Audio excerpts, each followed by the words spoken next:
Hi, my name is Krister Po. I'm the occupational nurse here in Calamba Premier International Park.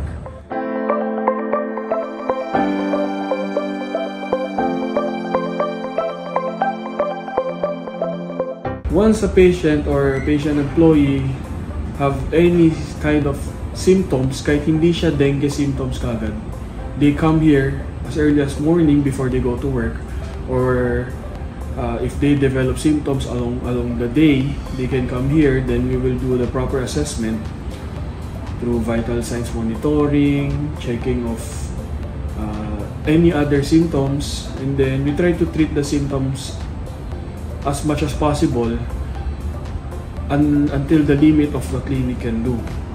Kapag hindi na kinakaya ng clinic, kasi siyempre may limitations tayo that we need laboratory, we need diagnostic check-up.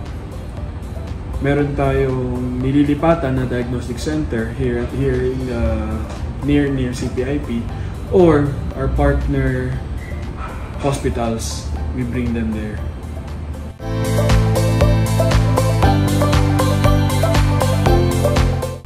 Yes, ensure na walang naiiwanan na areas na may mga tubig na pwedeng mag-multiply ang isang dengue or isang mosquito.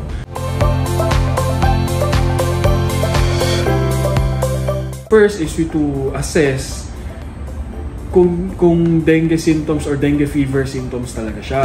Kasi the initial sign of, usually patient will come here with high fever, headache.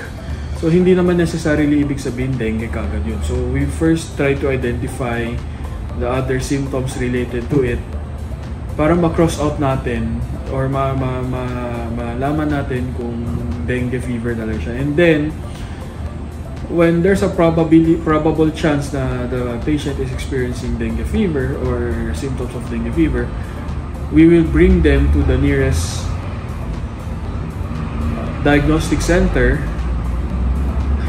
para magpa-check ng simple blood test niya to have the antigen test for dengue para ma-confirm natin if there's a dengue or not.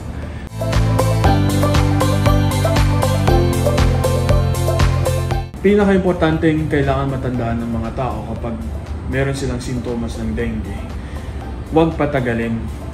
Don't hesitate to go to the hospital, magpa-admit. Ang binabantayan kasi natin dito is yung dugo ng isang tao. So, if it gets worse, all the other organs of our body might be affected.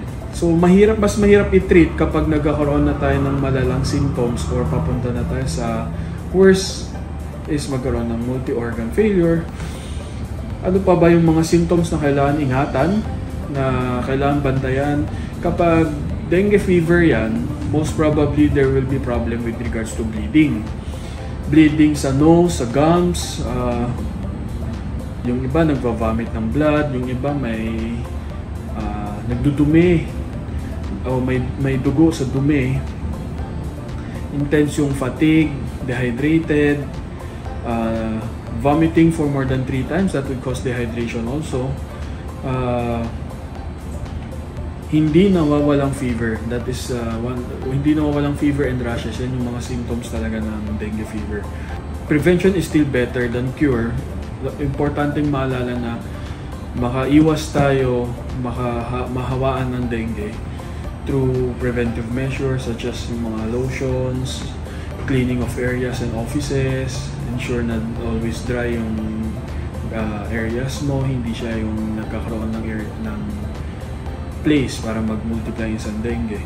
And once na meron ka ng dengue, always remember to hydrate yourself and drink what is the medications needed or given by the doctors.